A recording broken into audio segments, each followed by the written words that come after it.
Dito nagkaroon ng road widening. Ganito nakalawak. Ito, pwedeng mag-iba to. Pader na to. 3.5 lanes ang ano dito, kasya. Pero walang bike lane. Ito na. General Headquarters na ng Armed Forces of the Philippines. Cap General Emilio Aguinaldo. Pinaganda na rin yung pader. Pininturahan. Ito na yung ginagawang Metro Manila subway. Banda dito. Mga pader kaya hindi kita yung ginagawa. Giniba na yung pader ng St. Ignatius. Daming mga cranes. Ito yung giniba na. May pader pa dati dito.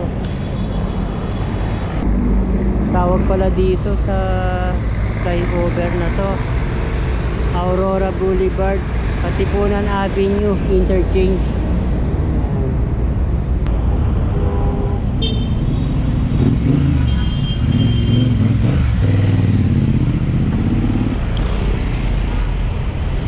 Hindi tayo makakapalo dito. Dito tayo. Tara. Napaka-traffic ngayon dito. Papuntang southbound.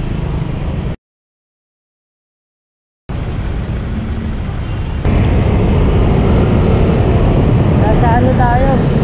Colonel Boni Serrano Avenue. Boni Avenue. Sa Quezon City. Ga-update tayo dito. Nagkaroon ng ano dito, mga road widening. Ganito nakalawak. Pero sa ano na to, sa side na to, mas palapad pa. Papunta ng Katipunan Avenue sa eastbound. Sa westbound, ano pa oh, medyo maliit pa. Pero nagkaroon na ng mga barriers. Yun na. Naglagay na ang MMDA. DOTR nakalagay. Meron siyang ang Center Island. Meron mga papunta doon sa Araneta City.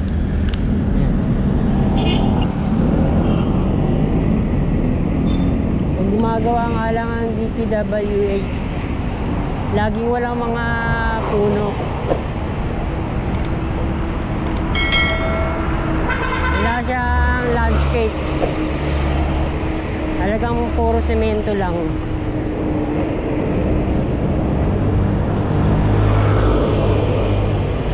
Ayun, papataas na dito. Punong-puno ng mga sasakyan papunta ng EDSA. Westbound. Pero dito sa eastbound, kaunti lang. Yan. Yung mga ano pa, mga access. Yung papunta ng Araneta City. Dadaanan din natin ng Metro Manila Subway. Camp Aguinaldo Station. Ang luwag na dito.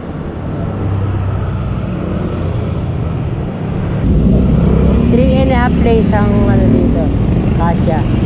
Pero walang bike lane. Ito na. General Headquarters na ng Armed Forces of the Philippines. Cap General Emilio Aguinaldo. Pinaganda na rin yung pader. Pininturahan. Ganda na. Dark gray. Yan.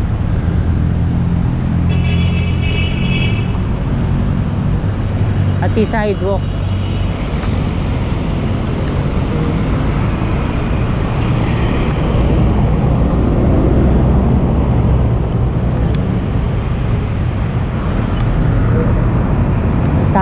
binigyan ng landscape tong Center Island, mga puno.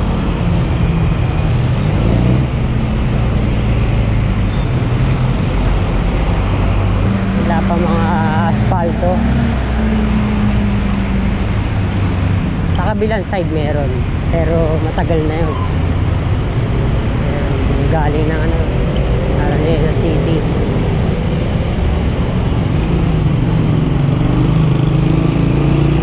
Napakasikip dati ng dito, ng kalsada.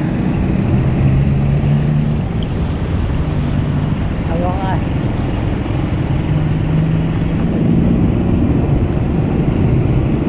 Ano nga lang yung sidewalk din, malaparan, mas maganda para mas maraming maglakad. Yung iba gusto naman maglakad, so sobrang init, saka mausok, mayroong pollution. Ito ay mga rectangle na drainage covers. Yan, dami. Walang ganito sa BGC. Nakita niyo mga kabayan, mga pagkakaiba. At sa sidewalk, dami pa rin mga rectangle na drainage covers. Dito ako meron nakitang giniba. Ito na yung ginagawang Metro Manila Subway, banda dito.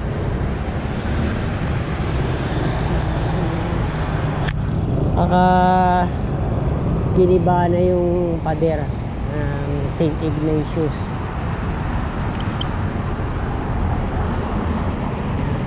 Dito project Metro Manila Subway Phase 1, sabi 27 billion pesos.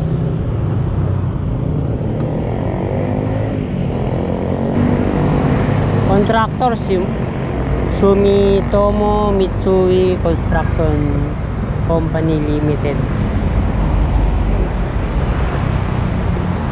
Nakalagay yung 2 underground stations, Anonas and Camp Aguinaldo, and tunnels. 6.5 kilometers ang length. Hindi naman natin makikita eh. Dito lang yan. Daming mga cranes. Ito yung giniba na. May pader pa dati dito. Wasak na. Ginawa mo ng barracks. Ito pa yung natitira.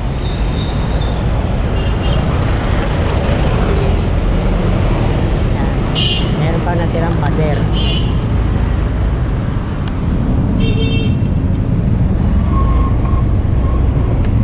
Ang kapal ng ito na pader to.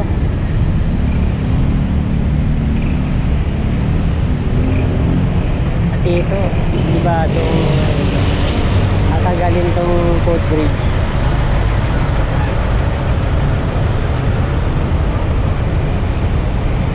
Wala na yung signage ng ng St. Ignatius.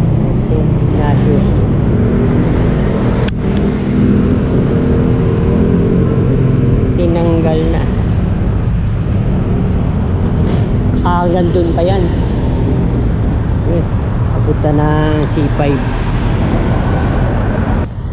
Ito na yung Katipunan Avenue.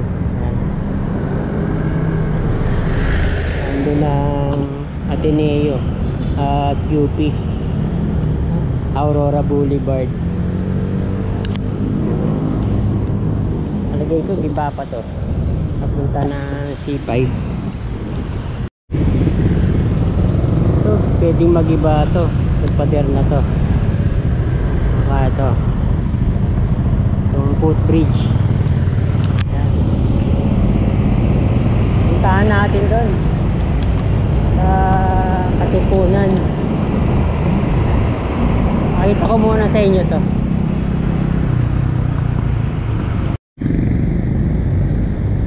Punong-puno ng mga sasakyan galing ng Marikina at C5.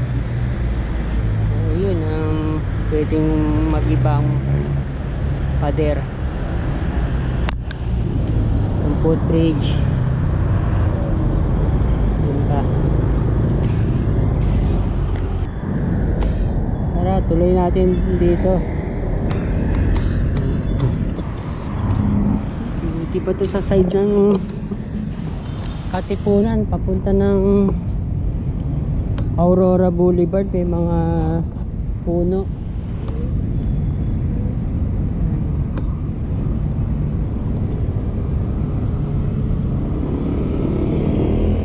Yung tao na nandito nagpass. Ayun, merong underpass, may tunnel.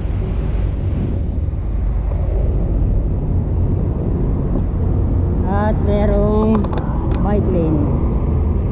Ayun, galing ng C5 road to mga ayan, mga sasakyan. Kaya, haba yan. Ayun. Madadaanan natin ang Ateneo at UP Town Center. Meron pa naman dito Ducati. Dahil mga restaurants. Center Island mayroong mga puno. Wala naman mga street vendors. Ano to? Arton Strip. Ayan. Ayan, walang nakita to. Maliit na development. Blue Ridge na pala to.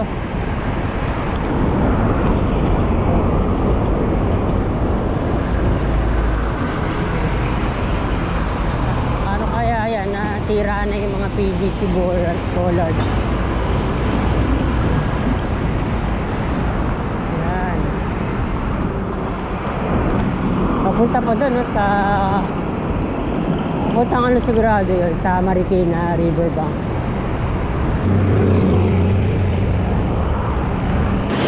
Ito na dito ng mga puno. Tingnan natin. Mayroong view na natira. Ayan. May kalsada doon.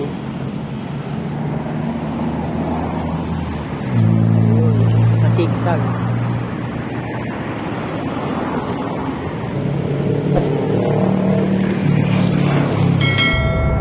Babang lugar lang talaga ng Marikina City. Kitang kita dito. Ayun. Ito lang ang nakita kong walang mga bahay. Walang pang view.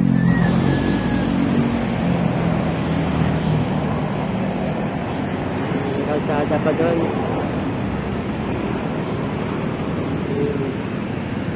Ang daming tinring. Hindi pa nga lang siya nahahakot. 3-line na sidewalk. Ayun, ang lamig.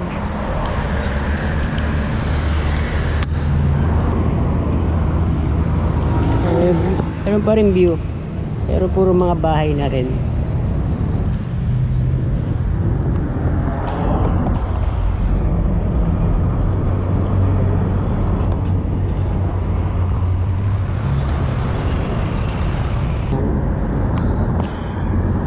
Hanggang dito. Yan, wala na. Wala ka na makitang view ng Rizal. Tara, tingnan natin. Ngayon lang ako nakadaan sa lugar na to.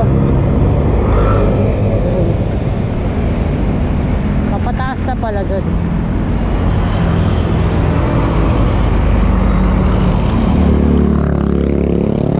Wala ka mahirap dito pag nasira na yung mga PVC bollards. Hindi na napapalitan. Sayang, may view sana dito. Kaso meron siyang pader.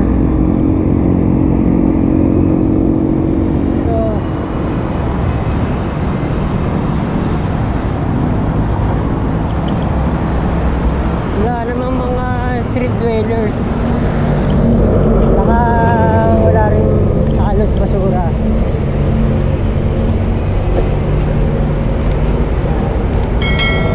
Pininturahan to yung pader.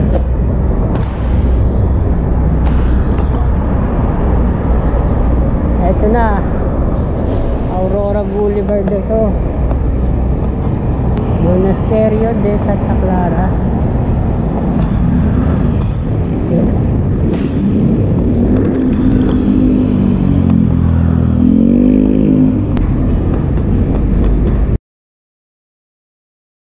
Ito na ang Aurora Boulevard. Meron footbridge to eh.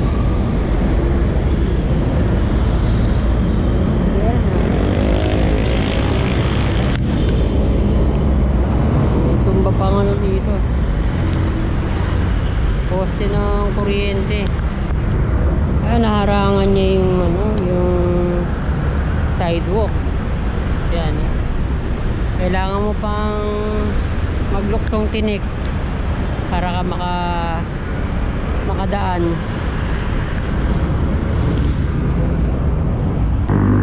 Pababa na dun. Tanong Marikina. Meron palang condominium na ginawa dito ang Rockwell. Ano yung pangalan? Si Arton.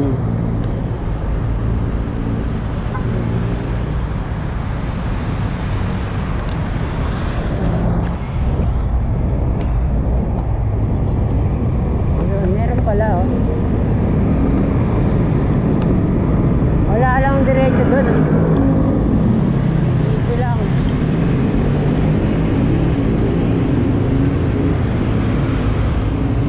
Ito na. Aurora Boulevard na to.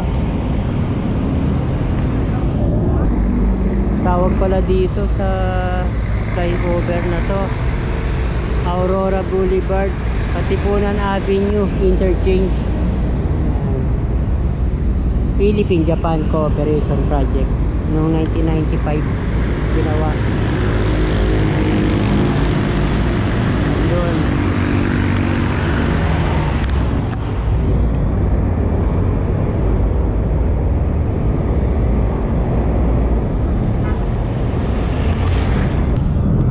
Dito rin pala papunta ng Boni Serrano, wala rin